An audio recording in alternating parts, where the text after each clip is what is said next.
So the Trumpers and Never-Trumpers are falling along very, very predictable lines. Steve Bannon and Sean Hannity, they were attacking the accusers. Hannity is losing some sponsors over this, which is, a lot of people are saying they're going to, Keurig was one of them. Our coffee maker's a Keurig, isn't it? Yeah. So some people are saying they're going to boycott Keurig because he pulled it. Breitbart is sending reporters to Alabama to see if they can find stuff to discredit the accusers, which, I think is going to be tough to do unless the accusers have been paid off. And there's no evidence of that so far whatsoever. And like I said, they were hunted down. And the big one, of course, the one that got everybody going, and this has happened to a couple of times, David Horowitz. David Horowitz, obviously, used to be a radical leftist. Now he's a radical conservative. Longtime friend of mine. David and I had a kind of a falling out over Truth Revolt, but we've made it up between us. And he's a guy with a very intense guy. And he sent out a tweet saying, Roy Moore is probably guilty, but we should vote for him anyway to keep the Senate Democratic, especially at this very delicate time, because we have the Republicans have such a small lead in the Senate.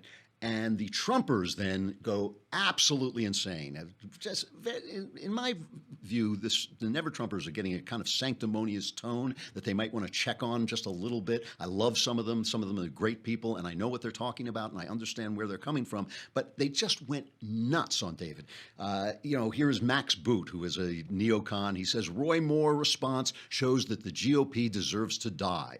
You may have thought that Republicans had sunk as low as they could possibly go last year when they nominated for the presidency a man who was singularly unfit morally and mentally for that post. But no, once you start racing to the bottom, you never quite stop. There is always another level of degeneracy to be plumbed. And this is has been the Trump's argument from the beginning, which may have something to do with the fact that they didn't vote for a guy and he's actually doing a pretty good job. Trump didn't support this guy. Trump did not support Roy Moore. He said fine, and the White House has basically said if it's true, he should step down. If it's not true, he shouldn't, which is the basic establishment point of view.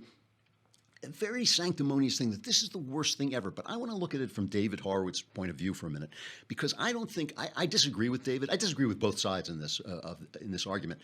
I disagree with David, but I don't think he's being a bad guy. I think he has a very particular way of looking about it. Let's do a mind experiment for a minute. Let's say that America had sunk so low that 48 of its senators were now Nazis, and they were open Nazis. They were saying, oh boy, can't wait till we get a couple more votes, and then we're going to start killing them Jews. It's going to be terrific. That's what the Nazis are saying. And the Republicans who are running against the Nazis run a guy who turns out to be a child molester. Would you vote for him or not? That's what David is dealing with, because David looks at the Democrat Party and he doesn't see the Democrat Party of his childhood. He sees a group of far leftists who he thinks are endangering the American experiment, and he says it's worth checking your morals at the door to stop them. And that's what a lot of people said about Donald Trump. I personally voted for Donald Trump because I thought the alternative was Hillary Clinton would generally mean the end of the American experiment. And I didn't believe that would be stopped by a Republican majority. I still don't believe it. It was a binary choice. I made a choice. It was difficult to make. It was unpleasant to make, but not difficult. It seemed like an easy choice to make. So that's what Horowitz is saying. And I have some sympathy with that. I think David is more radical than I am, but that's what he sees. And so he's not speaking out of some immoral cesspit of a soul or anything like that. He is saying we're in a radical situation. Radical measures have to be taken. So here's where I come down, and here's what I think we can say without any compromise at all. One, Roy Moore is an utter and complete fraud. I mean, I don't say that because of what he may have done in the past. I say that because of what he is doing now. Okay, this is a guy who has hammered that Bible and hammered the Ten Commandments and made a big, big fuss about it. If he was dating high school girls, that may not be illegal. It may not be my part to judge, but it's pretty creepy. And what I would like to hear him say is, look, a Christian man is not a perfect man by any means. A Christian man is not a sinless man. A Christian man is dedicated to the truth. He worships the truth. The guy said, I am the truth. That is who we worship. If he was lying to Hannity, he never even thought to say, yes, I did sinful things. I did stupid things. I did terrible things. I'm not that man. I've been saved by God. I've been turned around. He didn't even think to say it. It didn't even enter his mind. All he did was lie. And, he went right there. So whether he slept with his 14-year-old girl or not, this guy is a total phony, okay? That is one thing. Two, Steve Bannon has a lot to answer for, okay? And I'm not a Steve Bannon hater or anything like that. I always got along with Steve when he was a Hollywood guy. He's never said a bad word to me. But he came out and said, we are having a civil war against the GOP. And Mitch McConnell said, that's not the way we do this, because you guys are going to lose, because it's just like the Tea Party. And Steve Bannon went out and he supported Roy Moore. And now they're stuck with a candidate who could lose this seat because of that. And that was your job. That's the job. If you're the Tea Party, or if you're the Bannon Party, your job is to vet these guys so you don't go against the establishment with a guy who can't win.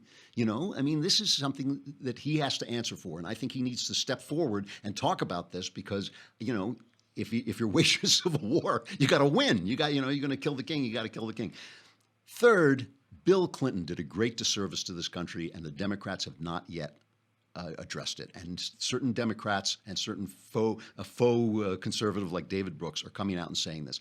Back when Bill Clinton was having an affair with a young woman in the Oval Office and cheating on his wife, the feminists rushed to his defense, and the left rushed to his defense. The most famous one was the feminist journalist Nina Burley, who said, I would be happy to give him oral sex just to thank him for keeping abortion legal. I think American women should be lining up with their presidential knee pads to show their gratitude for keeping the theocracy off our backs.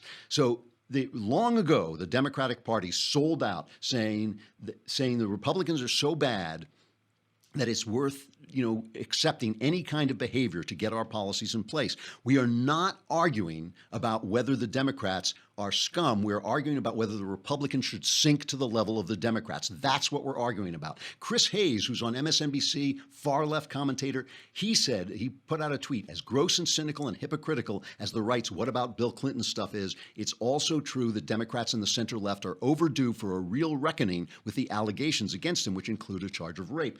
He was hammered. The left came out, and I was watching because some of my left-wing friends were on the Twitter feed yelling at him, why do we have to talk about Bill Clinton? Why do we have to talk about Bill Clinton? Because you guys put the right in this situation. The right is reacting to you, and that doesn't make them right. It doesn't make them right to sink to your level, but they are sinking to your level. And every single person who defended Bill Clinton, who is now sitting around and harping against the right, including clowns like Chris Cuomo and Martha Raddatz, every single one of them is answerable for this, that brought us to this situation.